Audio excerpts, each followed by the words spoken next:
नमस्ते दोस्तों। तो मैं फिर आ गई आप सबके लिए मेंटरिंग के कुछ टिप्स एंड ट्रिक्स लेकर।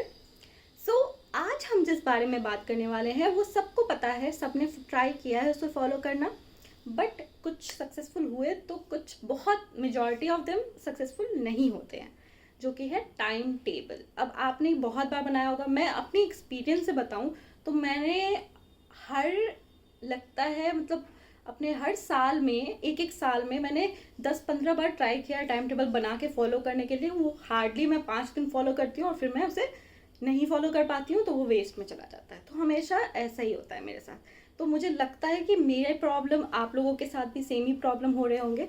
तो टाइम टेबल जो बात करने वाली हूँ मैं, वो थोड़ा सा यूनिक है, इट इज़ डिफरेंट। तो मैं इसीलिए आप लोगों के साथ शेयर कर रही हूँ, क्योंकि नॉर्मल टाइम टेबल तो आप लोगों को पता ही है कैसे बनाते हैं।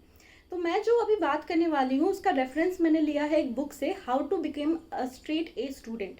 अगर आप डिटेल में जानना चाहोगे तो आप उस बुक को रीड कर सकते हो, लेकिन मैं उस कॉन्सेप्ट को आपको सिंप्लीफाई करके समझाने वाली हूँ, ठीक है। सो इसमें दो चीज़ें का ध्यान रखना पड़ेगा। सबसे पहली चीज़ है टू डू लिस्ट और दूसरी चीज़ है थिंग्स टू रिमेंबर। इसके लिए आपको कोई डायरी हमेशा लेकर कहीं जाने, बड़ी सी डायरी लेकर कहीं बाहर जाने की ज़रूरत नहीं है। आप बस एक पेपर लो और उस पेपर में मॉर्निंग में सबसे पहले उठकर 2 कॉलम्स बनाओ, जिसमें कि एक टू डू लिस्ट हो और एक थिंग्स टू रिमेंबर हो। तो to do list is like a time table, ठीक है। बट आपको रियलिस्टिक होना पड़ेगा, उसके लिए बहुत रियलिस्टिक होना पड़ेगा। आप नहीं फॉलो कर पा रहे हो तो उस चीज़ को मत लिखो, लेकिन रियलिस्टिकली बोलो। तो for example to do list में हमने लिखा, सबसे पहले हमने लिखा कि लेट्स से 10 to 11 हमें अपने असाइनमेंट्स पे काम करना है, मैथ्स असाइनमेंट कंप्लीट करना है, ठीक है। फिर लेट्स से 11 से 12 आपको एक गिफ्ट बाय करनी है अपने डैड के बर्थडे के लिए, लेट्स से। उसके बाद आपका आ जाएगा 12 to 1, 12 to 12:30 लेट्स से आपको किसी का हैंड नोटबुक रिटर्न करना है किसी फ्रेंड का, वो आपने मेंशन कर दिया, ठीक है। इसी तरह आपने पूरा रात तक अपना शेड्यूल बना लिया, पैक्ड शेड्यूल है, ठीक है, हो गया। अब आपको क्या करना है, वो पेपर साथ लेकर चलना है। कभी कभी क्या होता है कि हो सकता है आपको कुछ अचानक से नए टास्क याद आ जाए, बट आपका तो पूरा पैक्ड है शेड्यूल, सो आप उसको ऐड नहीं कर सकते। तो आप उसको थिंग्स टू रिमेंबर में डाल दीजिए कि नेक्स्ट टाइम जब आप टू डू लिस्ट बनाएंगे तो आप उसको उसमें ऐड कर देंगे, ठीक है।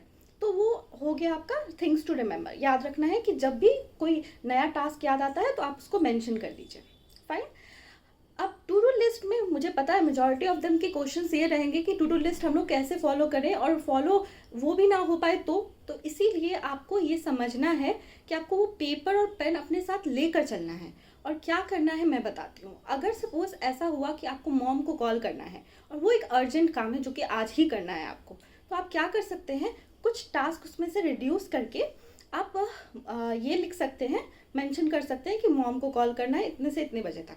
आप कुछ कोई एक टास्क को कैंसिल आउट कर दीजिए, ठीक है, जो कि नॉन इम्पॉर्टेंट हो। जैसे फ्रेंड को नोटबुक रिटर्न करना, वो आप कल भी कर सकते हो, तो आप उसको वो करके मॉम से बात करना है वो डाल दीजिए, ठीक है। तो इतना करने के बाद आप उसको बस कैंसिल आउट करके ऐड कर दीजिए उस लिस्ट में, ठीक है। तो इसी तरीके से आपको अगर कोई नए टास्क आ रहे हैं तो आप थिंग्स टू रिमेंबर में जॉट डाउन करते जाइए। और अगर आपको लग रहा है कि आपका पैक्ड शेड्यूल में कुछ कुछ चीज़ें मिस आउट हो गई हैं तो उसको भी आप थिंग्स टू रिमेंबर में डाल दीजिए, और नेक्स्ट डे जब आप टाइम टेबल बनाएंगे तो उसको वहाँ पे मेंशन कर दीजिएगा। या फिर अगर आप उसको संडे तक भी टाल सकते हो तो आप डायरेक्टली लिख देना कि this must be written on the Sundays to do list, ठीक है। बस इतना ही करना है। Is it simple? हाँ। और इसमें 5 मिनट से ज़्यादा टाइम लगेगा भी नहीं आपका टाइम टेबल जॉट डाउन करना, या फिर ये आपको 2 to 3 मिनट्स में आपका ये हो जाएगा, ठीक है। सो आपके लिए ये न्यू टिप्स काम आए या नहीं, आप मुझे कमेंट करके ज़रूर बताइएगा। और हम फिर से मिलेंगे एक नए इंथुजियाज्म के साथ, नए टॉपिक के साथ, ठीक है। Thank you. नमस्ते दोस्तों।